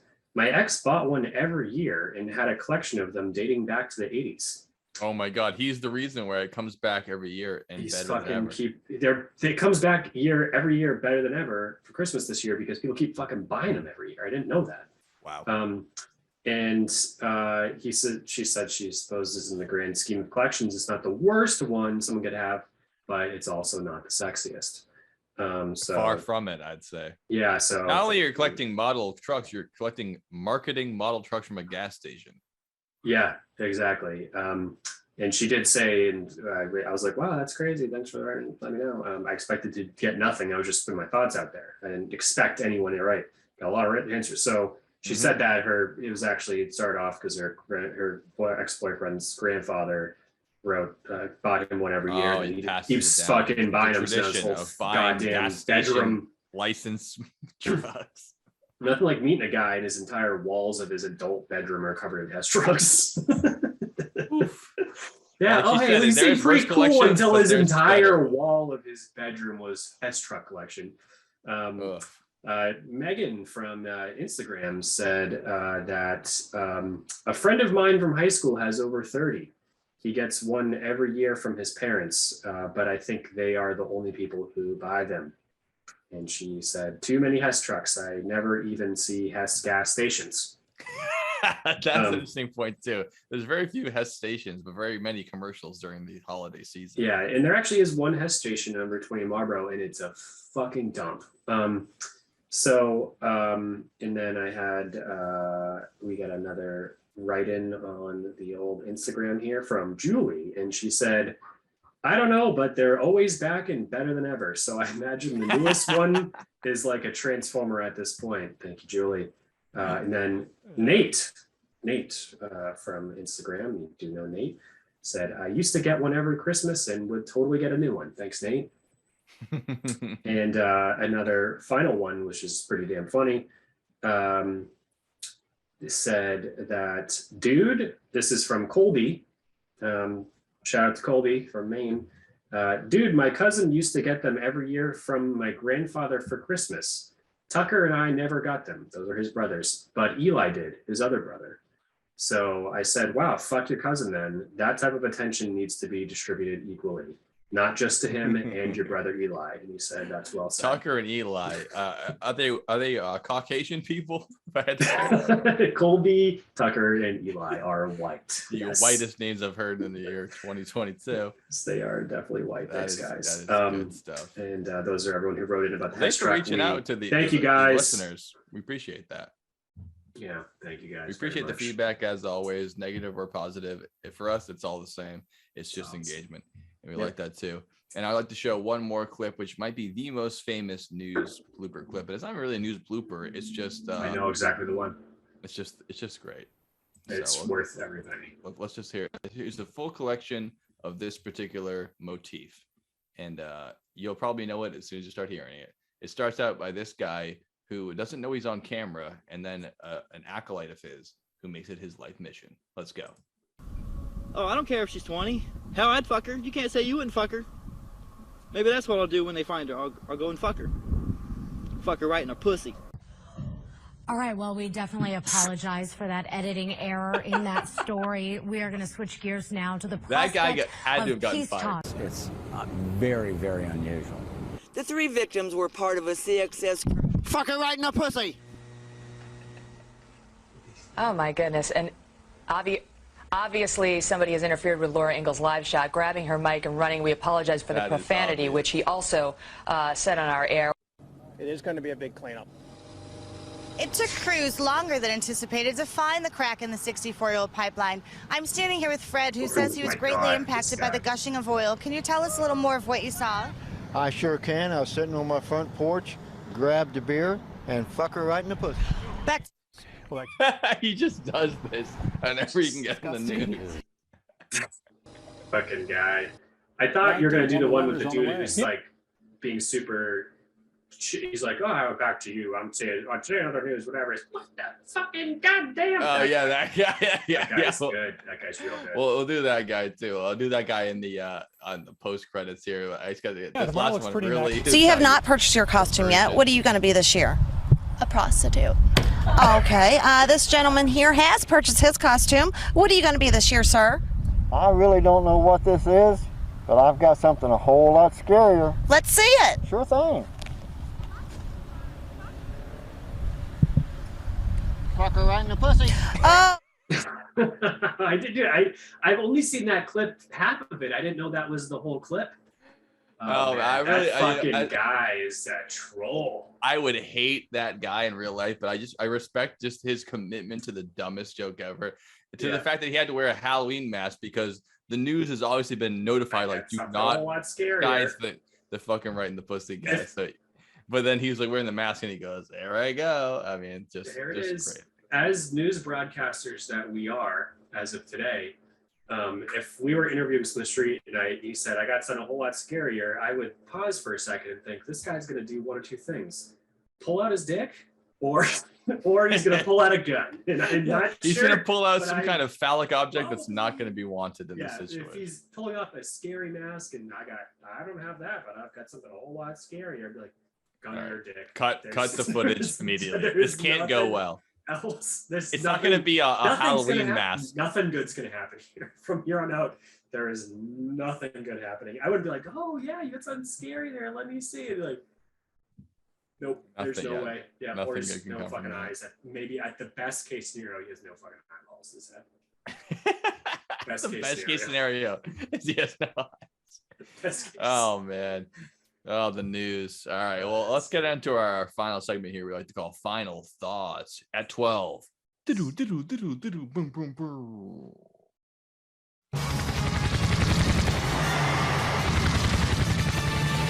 Truck's back and it's better than ever. Flying sky high this year. The Hess Truck's here. Get ready for high-flying excitement for 2006, the Hess Truck and Helicopter.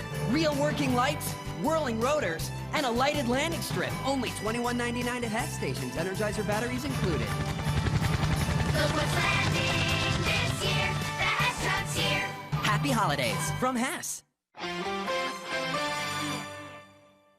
Dylan, your final thoughts on news broadcasting, please take it away here at 12. At 12, final thoughts on news broadcasting by veteran broadcaster Dylan Reed, REIT. I believe that news broadcasting is terrible when it is the movie with the guy from Seabiscuit called Nightcrawler, who goes Jake around. Gyllenhaal. Jake Gyllenhaal. And he's not in Seabiscuit. You're thinking of Tobey Maguire, who's another white guy who's awkward. Okay, all right. So that movie fucked me up. I hated that movie and every second of it, as good as it is. But besides that, it's fun to report on the news, especially when there's other news going on, like especially in Ukraine right now, where you guys are all wanting to hear the news about a giant orgy being planned if Vladimir Putin nukes them. There's a whole group of people who have a location to meet, and they're all going to meet up and take their clothes off and have sex. And they each have stripes in their hands, or they're going to have to hurry. That say like if they have 3 stripes, it means that they do anal. If they have 2, it means they do regular. If they have 1, it means that's nice. Oral. So everyone compare really quickly, so they don't have to coordinate those things. So if they know what's going to happen, everyone's going to go to this big giant hill outside of the city and have sex, like hundreds of thousands of people. And that's great. We know that's what you guys were thinking when I said great Ukraine news. So so it's good. Final thoughts. I fucking love this segment. That is just fantastic. and I'm being told right now that that there's a national hotline for that. If there's ever a nuclear risk, that you can sign up for this newsletter. Well, it'll let you know the exact address and when to show up for that. So we're keeping the folks informed if we can, to live the end of days out like you lived your life, which is having sex casually with strangers. Yeah, in Europe, in Eastern Europe. It'd be good to have a day's notice so you can book a flight and get over there as quick as you can. And just... Yeah, it would be good to get in there before the kids get. Yeah, well, yeah, definitely. Get some. All the flights are getting booked now. Yeah, I mean, the giant orgy on a hill in Ukraine before the nuke. It's selling out fast, so you got to get over there before it sells out. Yeah. Oh, it's free. Yeah. No, it's 100% free. You just got to be there. Well, I mean, the plane tickets that are going to be flooding into the Kiev airport just to be part of this orgy. What I want to know is say you have a stripe that says anal on it, does it mean that you take anal or like to give anal? Because I think we should have another stripe. Because it's like, what if you have the anal one and all of a sudden some dude puts it in your ass? You're like, no, I want to put it in other people's ass. Yeah. Well, I mean, if there's ever a time for discretion to go out the window, I mean, why at that point, you'd be like, sorry, man, it's no big deal. You can't, even if you're not having a fun time, you really can't live to have the PTSD from that moment. We're gonna live through it. I think the least of your worries is the dick in your butt, and more the radiation poisoning you're gonna have for the next 1 week before you melt away to death. So my final thoughts on news broadcasting is that it's a lost art. Obviously, the news is as popular now as it ever was, but it just used to be, I know I'm like an old curmudgeon, but like there's like 3 channels, so it's not fair. It'd be sanitized so you wouldn't hear the real news. And they would just tell you like, here's the unbiased opinion. And not only that was it unbiased, it was unbiased by law, as it still is to a degree. You're required to give news stories as an unbiased opinion. And if you do want to have an editorial or an opinion-based piece, you are legally required by the whatever the governing body, the SPCA, the FAA, the XQA, the YMCA, you have to give both sides of it because it's an opinion piece. You have to give both sides. A lot of news networks have circumvented that completely by either declaring themselves an entertainment network, much like Fox News, or like how CNN says, oh, we're a news network, and we'll have like one person on who has a different dissenting opinion, and then 8 hours of just propaganda straight into your face. So it's really disgusting. I think people blame it on the 24-hour news cycle, being like, that's what changed news. It used to be 2 hours with Dan Rather. That's not what did it. It's the 24-hour news cycle. It's not on cable. It's on the internet. People want to get news all the time. They get their news from wherever they want to. So rather than getting unbiased facts, they search their little holes they want to listen to with all people who agree with them, and they feed them the information they want to hear. And we are all guilty of it. Every single one of us. Some people are more guilty than others, and you can tell that by talking to them because they sound like they're completely fucking insane and they have no idea besides one little pathway. And you can tell because they keep rambling and rambling. But even people who are a little even keeled, like I like to try to find out more information by not watching the news because I never watch the news. I find it on other sources. But even then, I am biasly seeking out sources of news that are going to be confirming my beliefs. And oftentimes I'll look at other news sources. Like yesterday, in preparation for this, I'd like to say, but I was watching, Ben Shapiro footage or Steve Bannon talking to Tucker Carlson and all that happy horse shit. It's nice to see the other side of things every once in a while. But when you're looking at the other side of things, a major news network, it's less two sides of the same news story and more like two propaganda machines preaching to you. Like there's no news going on. It's just when they have a relevant event that happens, they just feed you their take on it. They don't say, here's what happened, here's how many people died, here's the deal. They go, can you believe that X and so did this to this person? Like, no, just what happened? That's just completely gone out the window.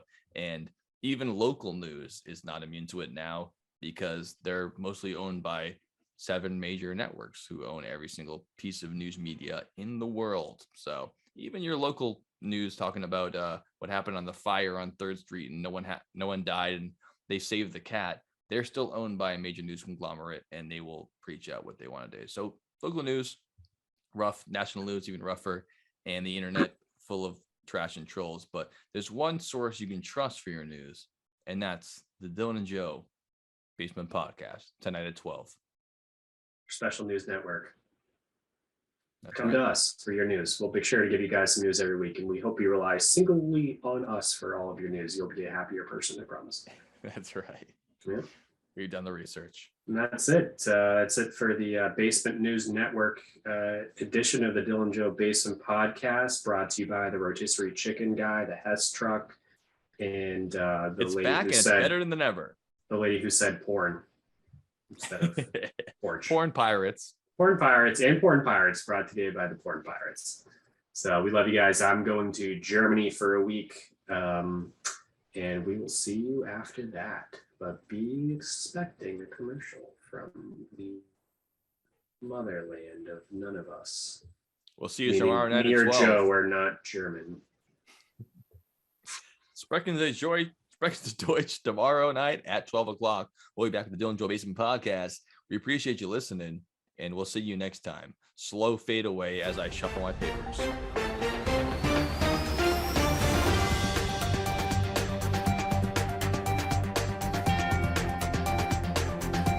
They only find out, oh, that's why he's rich. He doesn't fucking care about his family. We should have thought about that. Yeah. It's not hostage. We'll kill I mean, him. all-time piece of shit. Whatever. Who even knows what he's destroyed our Earth and all the other stuff? Yeah. Don't touch my gas money. Just John Paul Getty. Yeah. Good guy. Cool guy. Just kill my grandson. I didn't give a shit. Kill him. I don't care. What has he ever done for me? Yeah. If they say that you're annoying in your obituary, you were a fucking pain in the ass. That's bad. You know how many people who have died who are annoying and they never mention it? This guy was an obnoxious fucking asshole, but I bet he was a lot of fun to hang out with. Police have had to pry the severed head from the dog's mouth. You know when you're wrestling with the tug of war? A day later, the dog... yeah, exactly. Let the head go. Let the head go, Rover. Bad dog. Down to my underwear, have a little towel on, that fucking gets off. She pulls that shit down, man. And I was she's like, oh, you married? I was like, yeah, and I am, and I'm just let's do the whole other stuff. It happens. Didn't expect it. That is some wild stuff. You definitely will text me the name of that later. That's some crazy stuff. If anyone wants to know where it is, just let me know. Final goodbyes to this fallen Louisville police officer, D.D. Megadoodoo. I'm sorry. What really happened on that Thursday here at Augusta High School that led to Chris Wood's death? The fuck is that? Shit! I'm dying in this fucking country-ass fucked up town. Shit flying in my mouth. The fuck? I can't see pollen. Let's get the fuck out of this country, motherfucker.